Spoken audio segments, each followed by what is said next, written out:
Welcome to Frightful Friday. I think I clipped the mic there a little bit. For Frightful Friday today, of course, we will be returning to the turn of the screw and read a couple chapters out of there. But of course, Logan Reads Live and Frightful Friday are presented by Rosalyn and Jane. And there's a link in the description where you can go to find a beautifully curated collection of women's clothes. And we are featuring the Marsha dress. The Marsha dress is perfect for making a statement, featuring a free flowing A line silhouette, full button closure, and a drawstring waist. This ankle length dress is available in plus sizes and features stunning embroidery and boho chic batwing sleeves. Look and feel your best with this gorgeous design, available in plus sizing only. All right, so we are featuring today on Logan Reads Live Frightful Friday, one of Edgar Allan Poe's poems, The City in the Sea. Lo, death has reared himself a throne in a strange city lying alone, far down within the dim west, where the good and bad and the worst and the best have gone to their eternal rest. There, shrines and palaces and towers, time eaten towers that tremble not, resemble nothing that is ours. Around, by lifting winds forgot, resignedly beneath the sky, the melancholy waters lie. No rays from the holy heaven come down on the long night time of that town, but light from out the lurid sea streams up the turrets silently, gleams up the pinnacles far and free, up domes, up spires, up kingly halls, up fanes, up Babylon like walls, up shadowy long forgotten bowers of sculpted ivy and stone flowers, up many and many a marvelous shrine whose weathered friezes intertwine the viol, the violet, and the vine resignedly beneath the sky. The melancholy waters lie.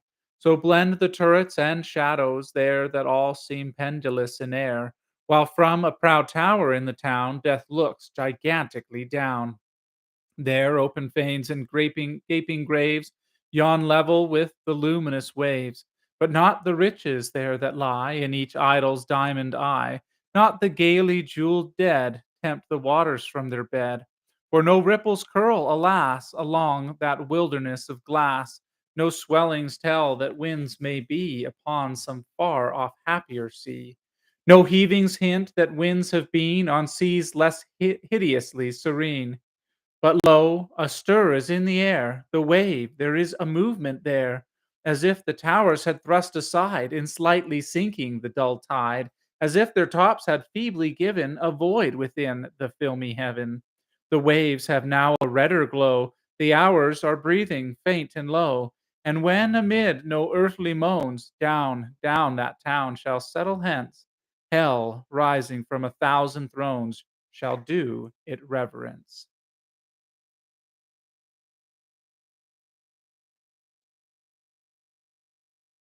I've never read this poem before.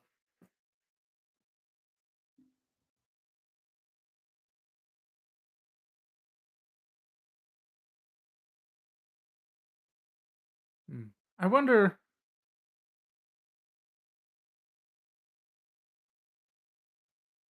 if this is sort of referencing Atlantis or something like that. If you know, let me know, because I don't know. All right, well, it is time now for the feature presentation of Logan Reads Live, The Turn of the Screw. Of course, Logan Reads Live, Frightful Friday. The Turn of the Screw. We pick up in chapter 4.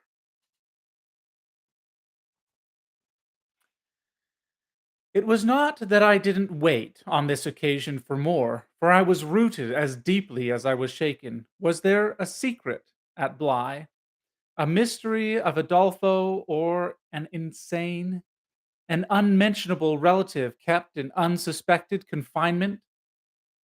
I can't say how long I turned it over, or how long, in a confusion of curiosity and dread, I remained where I had had my collision. I only recall that when I re entered the house, darkness had quite closed in. I only recall, oh, sorry, I jumped back. Agitation in the interval certainly had held me and driven me, for I must, in circling about the place, have walked 3 miles. But I was to be, later on, so much more overwhelmed that this mere dawn of alarm was a comparatively human chill. The most singular part of it, in fact, singular as the rest had been, was the part I became in the hall, aware, in meeting Mrs. Gross. This picture comes back to me in the general train, the impression, as I received it on my return, of the wide, white paneled space, bright in the lamplight and with its portraits and red carpet, and of the good surprised look of my friend, which immediately told me she had missed me. It came to me straightway, under her contact, that with plain heartiness, mere relieved anxiety at my appearance, she knew nothing whatever that I could bear upon the incident I had there ready for her. I had not suspected in advance that her comfortable face would pull me up, and I somehow measured the importance of what I had seen by my thus finding myself hesitate to mention it. Scarce had anything in the whole history seems to me so odd as this fact that my real beginning of fear was one, as I may say, with the instinct of sparing my companion. On the spot, accordingly, in the pleasant hall and with her eyes on me, I, for a reason that I couldn't then have phrased, achieved an inward resolution, offered a vague pretext for my lateness, and, with the plea of the beauty of the night and the heavy dew and wet feet, went as soon as possible to my room. Here it was another affair.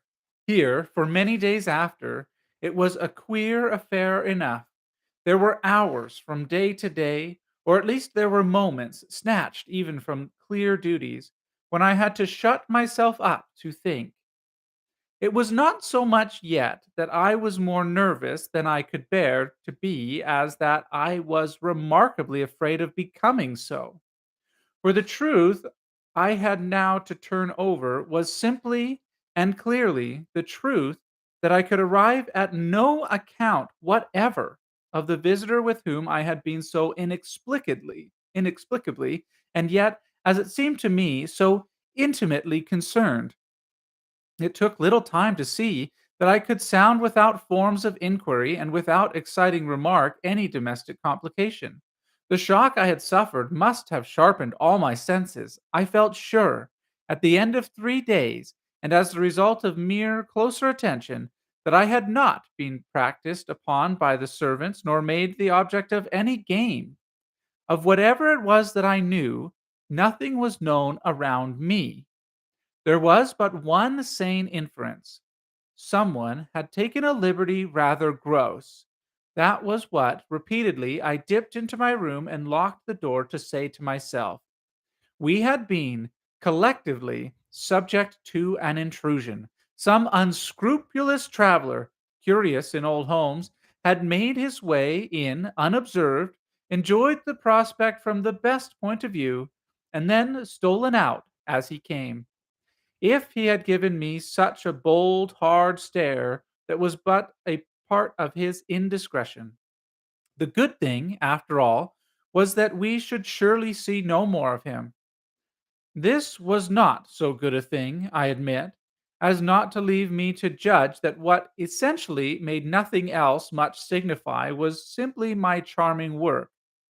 My charming work was just my life with Miles and Flora, and through nothing could I so like it as through feeling that I could throw myself into it in trouble. The attraction of my small charges was a constant joy, leading me to wonder afresh at the vanity of my original fears, the distaste I had begun by entertaining for the probably gray prose of my office. There was to be no gray prose, it appeared, and no long grind. So how could work not be charming that presented itself as daily beauty? It was all the romance of the nursery and the poetry of the schoolroom. I don't mean by this, of course, that we studied only fiction and verse. I mean, I can express no otherwise the sort of interest my companions inspired. How can I describe that except by saving that instead of growing used to them? And it's a marvel for a governess. I call the sisterhood to witness. I made constant fresh discoveries. There was one direction, assuredly, in which these discoveries stopped. Deep obscurity continued to cover the region of the boy's conduct at school. It had been promptly given me, I have noted, to face that mystery without a pang. Perhaps even it would be nearer the truth to say that, without a word, he himself had cleared it up. He had made the whole charge absurd. My conclusion bloomed there with the real rose flush of his innocence. He was only too fine and fair for that little, horrid, unclean school world. He had paid a price for it. I reflected acutely that the sense of such differences, such superiorities of quality, always on the part of the majority, which could include even stupid, sordid headmasters, turns infallibly to the vindictive. Both the children had a gentleness. It was their only fault, and it never made Miles a muff, that kept them, how shall I express it, almost impersonal and certainly quite unpunishable. They were like the cherubs of the anecdote, who had, morally at any rate, nothing to whack. I remember feeling with Miles in especial as if he had had, as it were, no history. We expect of a small child a scant one, but there was in this beautiful little boy something extraordinarily sensitive, yet extraordinarily happy, that more than in any creature of his age I have seen struck me as beginning anew each day. He had never for a second suffered. I took this as a direct disproof of his having really been chastised. If he had been wicked, he would have caught it, and I should have caught it by the rebound. I should have found the trace. I found nothing at all, and he was therefore an angel. He never spoke of his school, never mentioned a comrade or a master, and I, for my part, was quite too much disgusted to allude to them. Of course, I was under the spell, and the wonderful part is that, even at the time, I perfectly knew I was, but I gave myself up to it. It was an antidote to any pain, and I had more pains than one. I was in receipt in these days of disturbing letters from home, where things were not going well. But with my children, what things in the world mattered? That was the question I used to put to my scrappy retirements. I was dazzled by their loveliness. There was a Sunday, to get on, when it rained with such force and for so many hours that there could be no procession to church, in consequence of which, as the day declined, I had arranged that Mrs. Gross, or with Mrs. Gross, that, should the evening show improvement, we would attend together the late service. The rain happily stopped, and I prepared for our walk, which, through the park and by the good road to the village, would be a matter of 20 minutes. Coming downstairs to meet my colleague in the hall, I remembered a pair of gloves that had required 3 stitches, and that had received them, with a publicity perhaps not edifying. While I sat with the children at their tea, served on Sundays, by exception, in that cold, clean temple of mahogany and brass, the grown up dining room, the gloves had been dropped there, and I turned in to recover them.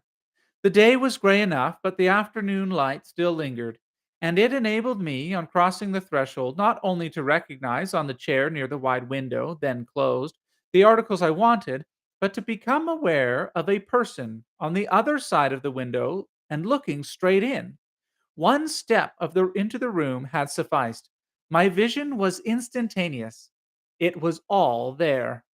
The person looking straight in was the person who had already appeared to me.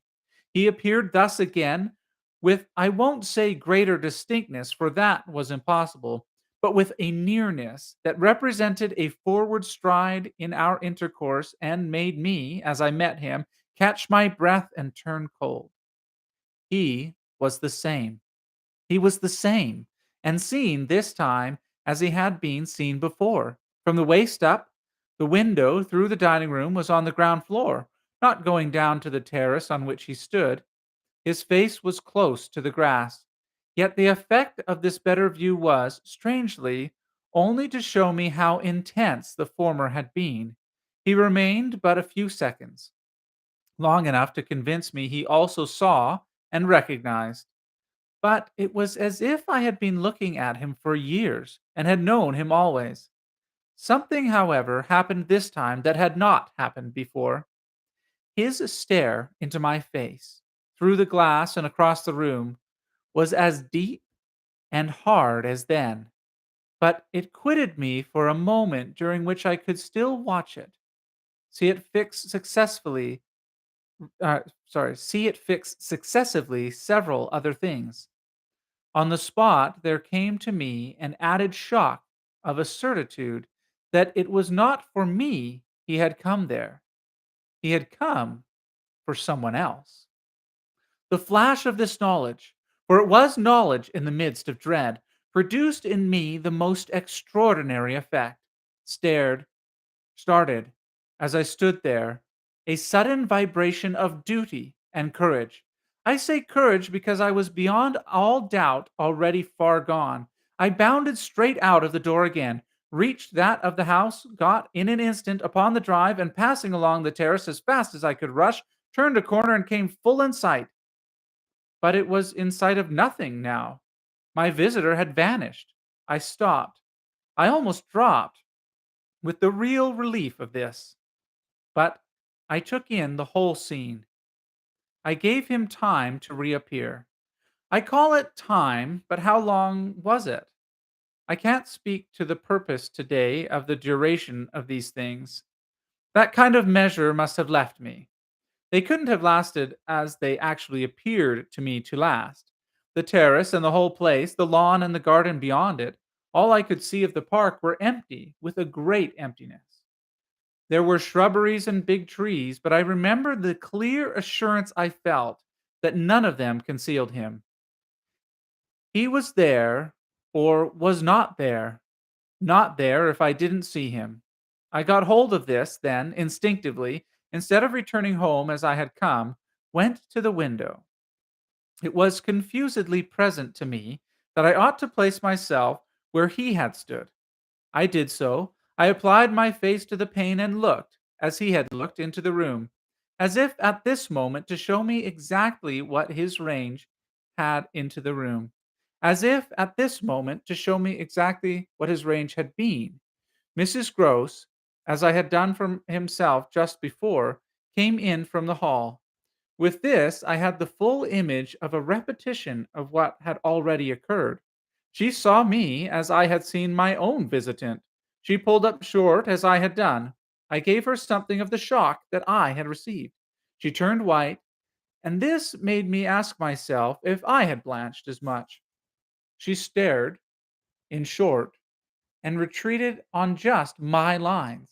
And I knew she had then passed out and come round to me, and that I should presently meet her. I remained where I was, and while I waited, I thought of more things than one. But there was only one I take space to mention. I wondered why she should be scared.